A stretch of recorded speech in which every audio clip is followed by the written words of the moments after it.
శివశంకర్ గారు మొన్న కూడా పార్టీ ఆఫీస్కి వచ్చారు, పార్టీలో జాయిన్ అయ్యారు. వారు మా కార్యకర్త. కొత్తగా ఆయన ఇదివరకు పార్టీలో ఎక్కడున్నా కానీ రీసెంట్గా ఒక 10 రోజుల ముందు మా పార్టీలో జాయిన్ అవ్వడం జరిగింది. ఈ పార్టీ ఆఫీస్కి కూడా వచ్చారు. లాస్ట్ ప్రీవియస్ మీటింగ్లో కూడా అతను వచ్చి మమ్మల్ని కలవడం జరిగింది. నేను కూడా అతని దగ్గరికి వెళ్ళడం జరిగింది.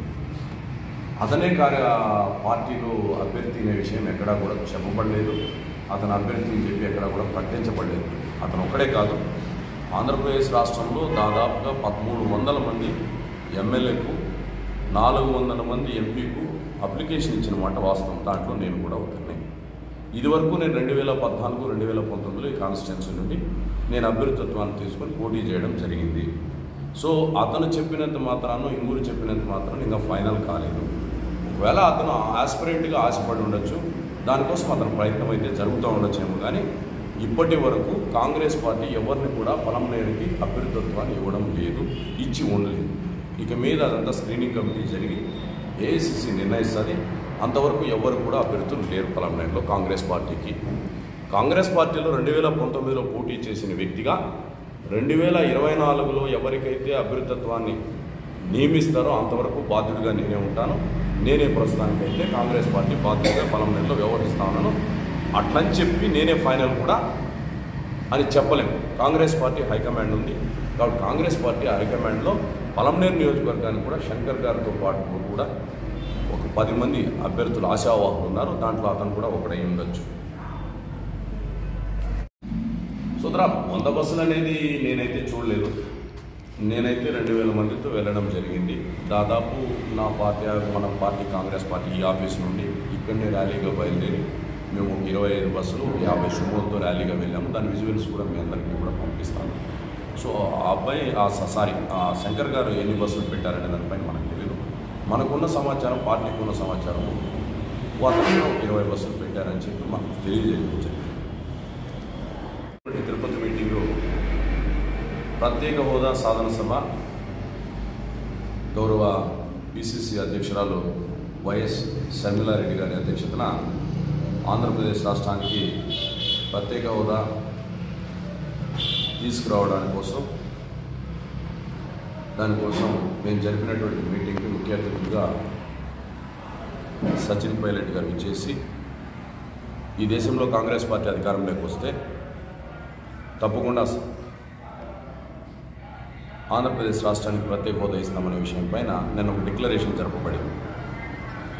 ఆ కార్యక్రమానికి పలంనేరు నియోజకవర్గం నుండి భారీ సంఖ్యలో కాంగ్రెస్ నాయకులు, కార్యకర్తలు, కాంగ్రెస్కి సంబంధించిన కుటుంబ సభ్యులతో పాటు ఆంధ్రప్రదేశ్ రాష్ట్ర స్థానానికి సంబంధించినటువంటి వివిధ జిల్లాల ఇంకా కూడా కాంగ్రెస్ కుటుంబ సభ్యులందరూ కూడా పాల్గొని ఆ కార్యక్రమాన్ని బలంగా సబ్మిషన్ చేసి దాన్ని జయప్రదం చేసిన వారందరికీ కూడా ఆంధ్రప్రదేశ్ రాష్ట్ర కాంగ్రెస్ తరఫున, పలంనేరు నియోజకవర్గ కాంగ్రెస్ పార్టీ తరఫున వారందరికీ కూడా నా కృతజ్ఞతలు, ధన్యవాదాలు తెలియజేసుకుంటూ, రాబోయే రోజుల్లో కూడా కాంగ్రెస్ పార్టీకి మొన్న జరిగినటువంటి అనంతపురం మీటింగ్లో ఒక డిక్లరేషన్ జరిగింది. ఒక గ్యారంటీ పథకాన్ని ఇచ్చాం.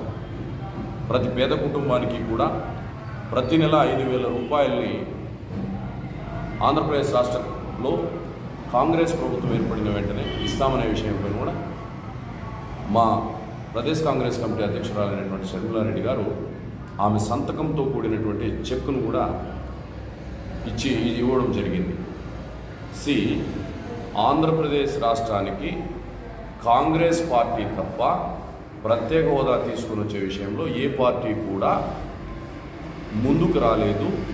10 సంవత్సరాల్లో ఆంధ్రప్రదేశ్ రాష్ట్రానికి ప్రత్యేక హోదాను తీసుకురాలేదు. కాబట్టి ప్రజలందరూ గమనించాలి, ప్రత్యేక హోదా వస్తేనే ఆంధ్రప్రదేశ్ రాష్ట్ర అభివృద్ధి, ఆంధ్రప్రదేశ్ రాష్ట్రంలో ఉద్యోగ అవకాశాలు, ఆంధ్రప్రదేశ్ రాష్ట్రంలో నీటి ప్రాజెక్టులు కంప్లీట్ అయ్యి వ్యవసాయానికి కానీ, వ్యవసాయంతో సంబంధించినటువంటి అన్ని పరిశ్రమలు కానీ అభివృద్ధి అనే దానికి ముడిపడి ఉంది. కాబట్టి ఆంధ్రప్రదేశ్ రాష్ట్రానికి ప్రత్యేక హోదానే శరణం అనే విషయాన్ని ప్రజలు గమనించి కాంగ్రెస్ పార్టీకి రాబోయే ఎలక్షన్లలో ఓట్లేసి మెజారిటీతో అన్ని స్థానాల్లో గెలిపించి ఈ రాష్ట్రంలో మరియు ఈ దేశంలో కాంగ్రెస్ పార్టీ అధికారంలోకి వచ్చేదానికోసం ప్రజలందరూ కూడా సహకరించాలని కోరుకుంటూ, మేమందరం కూడా కాంగ్రెస్ పార్టీ కార్యకర్తలు, నాయకులు ఎవరైతే ఉన్నామో మేమందరూ కూడా ప్రజల్లోకి రావచ్చి ఈ విషయాలపైన ప్రజలతో అవగాహనగా మాట్లాడి వారందరికీ కూడా మా కార్యక్రమాలు తెలియజేసే విషయం ఉంది. దీనికోసం ప్రతి కాంగ్రెస్ కార్యకర్త పలమనేరు నియోజకవర్గంలో కష్టపడి పనిచేయాల్సిందిగా ప్రజలకి మన పార్టీ యొక్క సిద్ధాంతాలు, మన పార్టీ యొక్క మేనిఫెస్టో, మన పార్టీ యొక్క కార్యక్రమాలను తెలియజేసుకుంటూ ప్రజల్లోకి వెళ్ళాలని చెప్పి మనవి చేసుకుంటా ఉన్నాను. Thank you. శివశంకర్ గారు మొన్న కూడా పార్టీ ఆఫీస్కి వచ్చారు, పార్టీలో జాయిన్ అయ్యారు. వారు మా కార్యకర్త. కొత్తగా ఆయన ఇదివరకు పార్టీలో ఎక్కడున్నా కానీ రీసెంట్గా ఒక 10 రోజుల ముందు మా పార్టీలో జాయిన్ అవ్వడం జరిగింది. ఈ పార్టీ ఆఫీస్కి కూడా వచ్చారు. లాస్ట్ ప్రీవియస్ మీటింగ్లో కూడా అతను వచ్చి మమ్మల్ని కలవడం జరిగింది. నేను కూడా అతని దగ్గరికి వెళ్ళడం జరిగింది. అతనే పార్టీలో అభ్యర్థి అనే విషయం ఎక్కడా కూడా చెప్పబడలేదు. అతను అభ్యర్థి అని చెప్పి ఎక్కడా కూడా ప్రకటించబడలేదు. అతను ఒక్కడే కాదు, ఆంధ్రప్రదేశ్ రాష్ట్రంలో దాదాపుగా 1300 మంది ఎమ్మెల్యేకు, 400 మంది ఎంపీకు అప్లికేషన్ ఇచ్చిన మాట వాస్తవం. దాంట్లో నేను కూడా ఒకరిని. ఇదివరకు నేను 2014, 2019 ఈ కాన్స్టిట్యున్సీ నుండి నేను అభ్యర్థిత్వాన్ని తీసుకొని పోటీ చేయడం జరిగింది. సో అతను చెప్పినంత మాత్రాన, ఇంగురు చెప్పినంత మాత్రాన ఇంకా ఫైనల్ కాలేదు. ఒకవేళ అతను ఆస్పిరెంట్గా ఆశపడి ఉండొచ్చు, దానికోసం అతని ప్రయత్నం అయితే జరుగుతూ ఉండొచ్చేమో. కానీ ఇప్పటి వరకు కాంగ్రెస్ పార్టీ ఎవరిని కూడా పలమనేరుకి అభ్యర్థిత్వాన్ని ఇవ్వడం లేదు, ఇచ్చి ఉండలేదు. ఇక మీద అదంతా స్క్రీనింగ్ కమిటీ జరిగి ఏఐసిసి నిర్ణయిస్తుంది. అంతవరకు ఎవరు కూడా అభ్యర్థులు లేరు పలమనేరులో కాంగ్రెస్ పార్టీకి. కాంగ్రెస్ పార్టీలో 2019లో పోటీ చేసిన వ్యక్తిగా 2024లో ఎవరికైతే అభ్యర్థిత్వాన్ని నియమిస్తారో అంతవరకు బాధ్యుడిగా నేనే ఉంటాను. నేనే ప్రస్తుతానికైతే కాంగ్రెస్ పార్టీ బాధ్యుడిగా పలమనేరులో వ్యవహరిస్తా ఉన్నాను. అట్లని చెప్పి నేనే ఫైనల్ కూడా అని చెప్పలేము. కాంగ్రెస్ పార్టీ హైకమాండ్ ఉంది కాబట్టి కాంగ్రెస్ పార్టీ హైకమాండ్లో పలమనేరు నియోజకవర్గానికి కూడా శంకర్ గారితో పాటు కూడా ఒక 10 మంది అభ్యర్థులు ఆశావాహులు ఉన్నారు. దాంట్లో అతను కూడా ఒకడై ఉండొచ్చు.